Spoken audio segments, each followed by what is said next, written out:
Alrighty guys, good morning, good evening, good afternoon. Welcome back to another video on modern warships. I'm the Unknown, and with the suggestion of a lot of you guys in the comment section of my roasting submarines video, I'm going to be roasting the ACV players. And I know a lot of people are going to be a lot of people are going to hate me on this because there's a lot of skilled ACV players out there, such as like Muhammad Ali, who's another creator's crew member.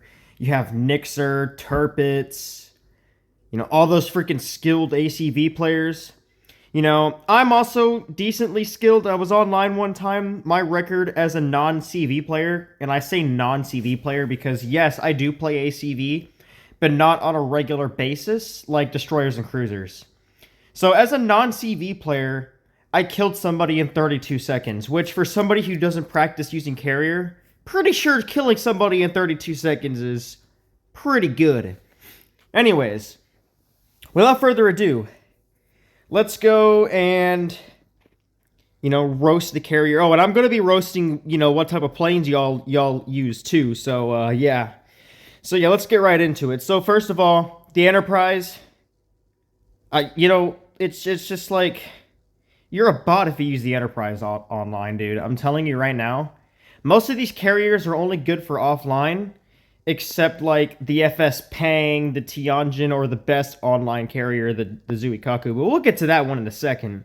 If you use this carrier online, it doesn't matter what build you use. I'm sorry, you're a bot if you use this. The Storm, I'm going to give the Storm credit where credit's due. This thing can be really good at a close range brawl with the 2x Zircons, and if you have like another grenade launcher like TRG or something like that. So I'll give credit where credit's due. Storm is not that bad, but no drone and no fight. Oh, it has fighters, no drone. So yeah, again, if you use the Storm, you're a bot. Next, the Typhoon. This is for all the free-to-play players out there that thought they were so good when this thing came out because, oh my god, it's a free ACV. This thing's trash. If you use this, you're also a bot. I'm sorry. Sorry, not sorry. Now, no offense to Aurora, alright? Because this is her favorite carrier. This thing is trash, okay? This thing is good for offline grinds, and I say that because it has the perfect air defense setup. Don't get me wrong, this thing is like perfect for like air defense. Like it has 4 autocannons and 2 4x interchangeable air defense slots. So it's not bad, but for online, this thing is shit. If you use this carrier online, you're another bot. Now, the Tianjin. Now, this can go both ways, alright? So, in my perspective, I like cannons and grenade launchers. This CV has cannons and grenade launchers. Now, notice I have a full pay-to-win build on this, minus the Stingray. Strike Switch, Blackbird. This thing is a heavy hitter carrier.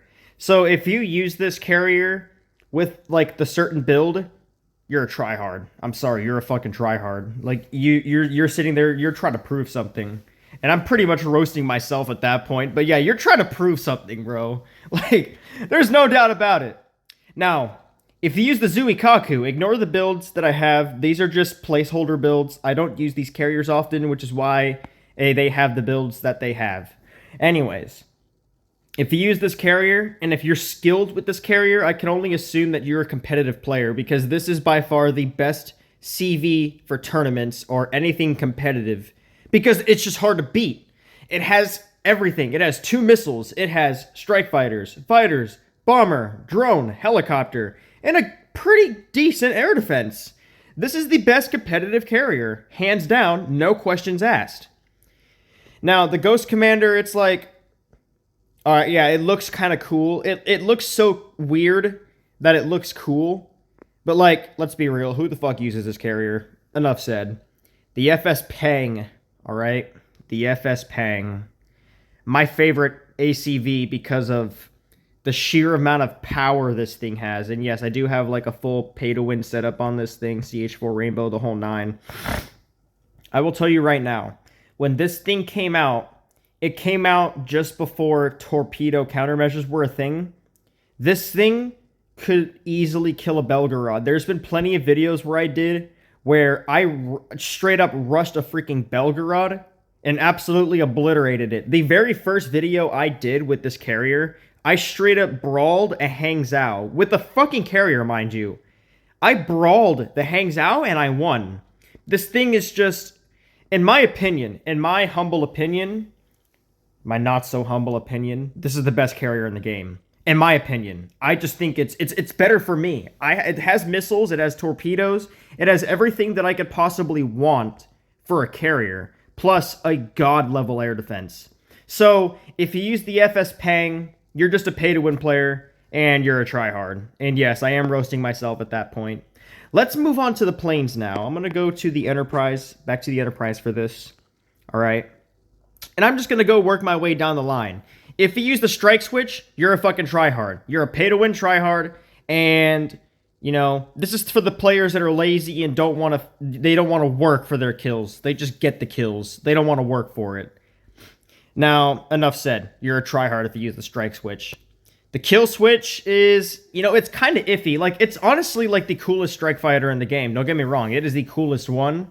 But, like, you know, I don't really see much people using it anymore. This is more of a collector's piece. So, if you use this, you're probably just using it for the straight-up nostalgia, because this started the whole pan-spatial glazing that the devs do. This is the very first pan-spatial item in the game. So, honestly, if you use this, you're just there for the nostalgia, in my opinion. The SU-24 Fencer, same as strike switch, you're a freaking tryhard. You know, yesterday I was doing an online match with my brother. He was live on his YouTube channel yesterday.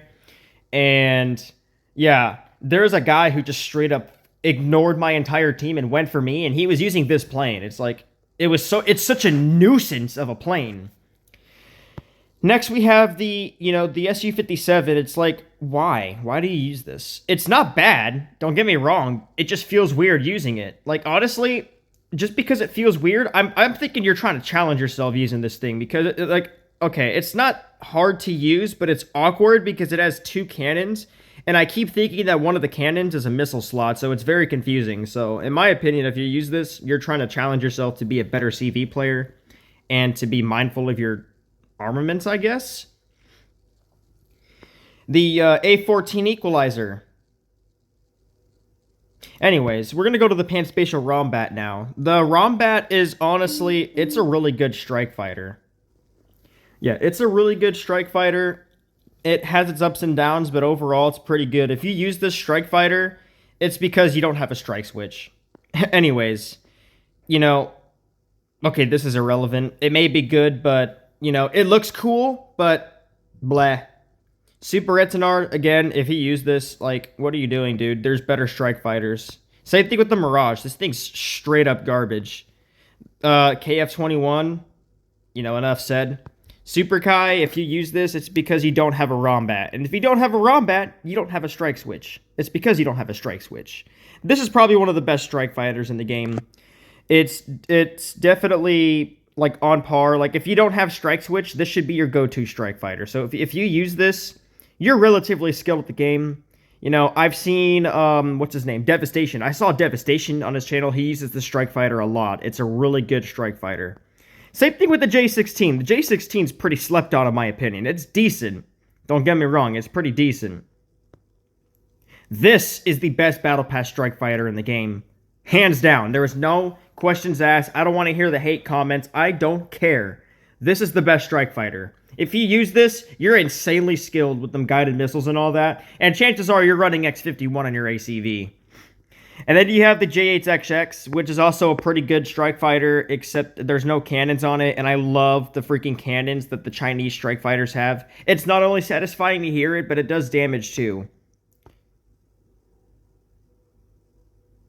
So the Yak-141, this is only because you don't have money. It's literally no questions asked. You don't have money, so you use the Yak-141. At this point, you might as well just use the freaking Super Kai at that point. Anyways, I hope you guys enjoyed this video. Let me know what you guys think in the comments. You know, I'm not really good when it comes to ACVs out there. Jesus, my game froze for like a split second there, but now we're back to like 50 to 60 FPS. Anyways, if I miss anything, definitely let me know in the comments. Honestly, like, if you use strike switch, you're fucking lazy, bro.